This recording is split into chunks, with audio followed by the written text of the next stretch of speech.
the challenges we're facing at the And you border. mentioned those CDC guidelines. Does the White House think it's a problem that when the CDC tells these migrant shelter facilities that they can be at full capacity if they are careful about COVID, many of them do, but when the CDC tells schools that they can open in person at full capacity, many of them don't?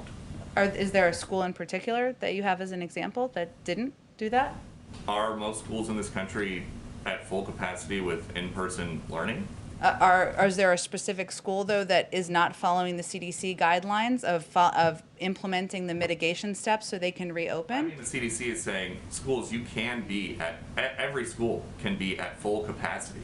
What the CDC guidelines, just to be clear, because I think this is very important to be very clear and specific on, they gave 8 mitigation steps that schools can take to safely reopen. A number of schools have actually recently reopened. Schools in Washington, D.C., some have, schools in many districts across the country. But each school district needs to make the decision about whether they are able to take those mitigation steps. The president has also been clear, some of these school districts need additional funding. There's $160 billion in this package that he's going to sign into law later this week. The Secretary of Education will be quite focused on working with school districts to help them reopen. But more school districts are reopening, more kids are in classrooms every single day. But since they are not all back, from an administration position or from your perspective, have the Border Patrol unions and the HHS unions been easier to work with than the teachers' unions? I think that's a little bit of mixing different circumstances. I would say that it's children all in tight quarters.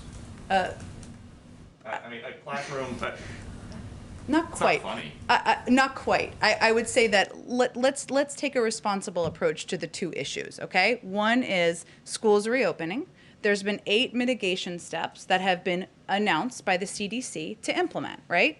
Yeah. Every school district is going to work to implement those on a timeline that is they can effectively do. Many school districts are reopening, right? Many are reopening every single week and day and week, right? That is a different circumstance than what we are seeing at the border. And the HHS oversees these facilities, right? They're working on ensuring we can have more kids safely. They are working to implement CDC guidelines, but they are different circumstances, and certainly we're working with the school districts, and we're also working with HHS to open these facilities, or to ensure that kids are treated with safety and care in these facilities.